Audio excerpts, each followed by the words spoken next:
What's up, guys? It's Cameron, and I'm going to talk about when you first start, or even if you're just thinking about switching, using your own money versus using credit cards. It's a big topic a lot of beginners ask about, and I want to kind of go over my opinion on it. I've talked about it in several other videos. I talk about it in my course. It's definitely a topic that's something that you need to figure out what you want to do, because you can do either. It's totally up to you. By the way, it's hot as hell in my office right now because I did not turn the AC on. I have the option to turn it on my phone. There's no excuse for me to cry about it, but I'm getting sweaty. It's hot. I live in Kansas right now, and it's finally not raining for a second, and it's hot, okay? You don't care. You don't care about my life. Anyway, like the video, subscribe if you're new, and let's get started. Credit cards, or whatever you want to call, like pooling money, saving up, and using your own funds. Which one do you want to do? So, last year, my wife and I got out of debt. Got out of all of our consumer debt. All we have is a house debt. That's all we've got is our home. And so, consumer debt's gone, but we have credit cards. Even though, based off of our plan of getting out of debt, we're not supposed to use credit cards.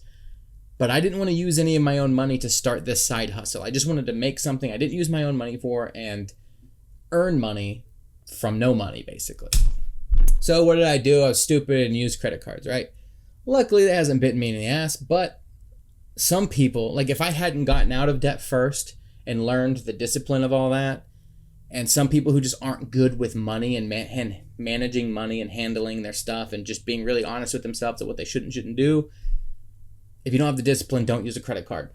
Just know yourself enough to know that in the future, you will or will not be able to successfully manage a credit card.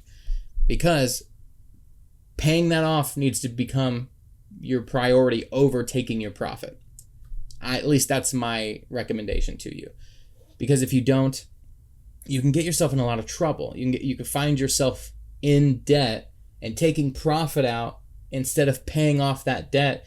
And then before you know it, your profit doesn't matter because now you have a revolving door of credit card payment for something that is money you owe for products that you sent out. So that's the big danger. Now, the benefit is you can do cash back. So you can earn a little bit extra cash back. You don't have to save up any money up front. You just have to have a credit card with some limit on it. And I'll link maybe one or maybe two in the description of the ones that I like. I'll tell you right off the bat, the one I use now primarily is the Amazon Prime rewards card. That gives you 5% cash back on all Amazon purchases. So I pretty much only sell on Amazon for that reason.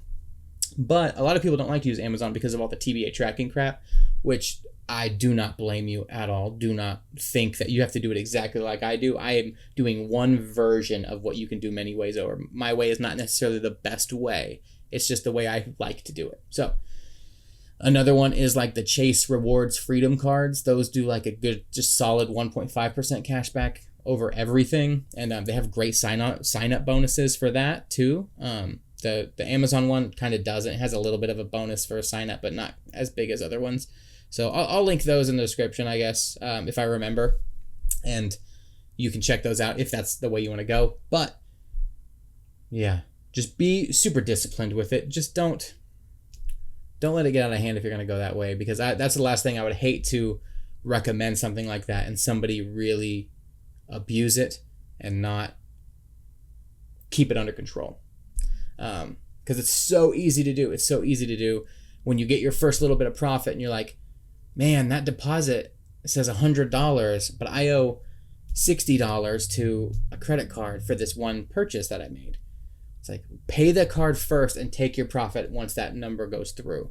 Or take your profit at the end of the month from your spreadsheet, as long as there's that balance in there. But then if I got money to cover a credit card, boom, I'm just paying that constantly. And then eventually that profit will like boil up to the surface of your account and outweigh what your credit card allowance is or limit is, and you'll be able to pay yourself. So do that. Plus, credit cards do come with limits, and so does saving up your own money. If you do a credit card, you're gonna depending on your limit, you can only sell, that's your ceiling, is however much your limit is. So that's something to keep in mind. But if you're, now let's switch over to saving up your own money, which is not what I did, but plenty of people do it. I would say minimum save up $500 to start. I would much rather see you save up $1,000, but save up somewhere in there and list a handful of things. Don't list like crazy, because then if those sales get out of control, you're stuck. And then you got to turn your account on vacation mode, mark everything out of stock, whatever way you want to do it. And then you got to wait for all those payments to come through. Totally okay to do that. It's just, if you're new, that might panic you a little bit more than it needs to. Like if I did that now, I'd be like, okay, I guess I've hit my limit, turn everything off, and I wouldn't really care that much about it.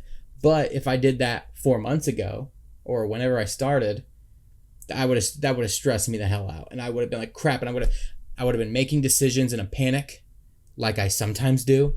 And just a rule of thumb, anytime you're under stress or in a panic or have an urgency, a lot of the times making a financial decision is a bad idea in that kind of circumstance, because you're going to choose something for safety. You're going to just try to find an answer and just select something that you think makes the most sense, but it might not make the most sense.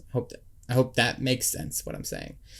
But save up a little bit, list a few items, see if something sells, and if nothing sells, list a few more items, mark things that have no views or very low views sold out so that they can't creep up on you later. Later, you can always mark those things back in stock if you price them out, make sure they're still, a viable thing to sell. But yeah, I just don't want you guys listing too many things when you save up. But anyway, the basics of saving up money to start. You save up the money, you got a pile of money or a bank account with a number in it that's comfortable for you, and you only sell within that range. And then you have two options after that. You can sell things constantly and just keep that door revolving and paying yourself any profits. Or what a lot of people do is they will sell all of that, or at least really close to however much money they started with. And then when they get paid back out, they will just reinvest that profit or take part of the profit instead of all of it. That way that initial amount grows. So if you started here, it's just going to keep growing and growing and growing. And then your basis for selling goes from $1,000 to $3,000 before you know it. And then before you know it, you're at like 5 to 10 grand to work with, and you don't really care. It's like, that's a really good number per month to kind of stay within if you can make it that far. And a lot of people are completely happy just making $500 to $1,000 extra dollars a month. Totally cool. Some people make $5 grand a month. It's just however much work you want to put into it, and however much, effort, work and effort's the same damn thing, but however much, attention you want to put into growing and managing your business at that point. Because at that point, it's becoming a business faster than a side hustle. So that's kind of the way you want to go about it. A lot of people outsell their credit cards and their saving up allowances, and that's totally fine. You can put your account on vacation mode. You have to do it. I don't know if you can do it from the computer nowadays, but just last month you could only do it on your phone. And I just put my account on vacation mode because guess what? I'm in Disney by the time you watch this. So currently I'm actually in Disney World, and this is a video I scheduled. But my account currently is on vacation mode for that. And this will be the third or fourth time I've done that to both my accounts. So don't be afraid of vacation mode. It's not going to ruin your sales. Some people think that it does ruin your sales. Like, it's like, oh man, my momentum's done. Like I'm losing all my sales now that I turned my vacation mode back off. It doesn't do that. The last time I used vacation mode, I was in the airport heading back to Kansas, and I turned vacation mode off or on, I turned it off so that my listings were back up and running. And by the time I landed at home, I had 4 or 5 sales. So not a big deal. I mean, it all matters about your listings, and they just have to be good listings. A lot of people, we like to blame I'm going off track now. We like to blame low views on all sorts of outside circumstances. The majority of the time, it's because we're not listing consistently, and it's because our items suck. That's the cold truth, man. Now, Facebook updating and doing things with their algorithm, that is going to affect things. I mean, a lot of people are experiencing low views. I'm even getting low views. but I'm also the first one to tell you that I don't list consistently as much as I should. And half the time when I really take a step back after listing like 10 things, I'm like, damn, those suck. Those items suck. But the thing is, you keep listing and then you find something that doesn't suck. And those little gold nuggets are the things that you keep nurturing and growing from there. So I know that's a little side thing for anybody who's stuck around that long and through all my repetitions of everything. But that's just kind of my thoughts on credit card versus saving up your money. So hope you learned a little bit, or at least just got some new information or insight from another source, myself. And thanks for watching. Like, subscribe again, and I will see you next time.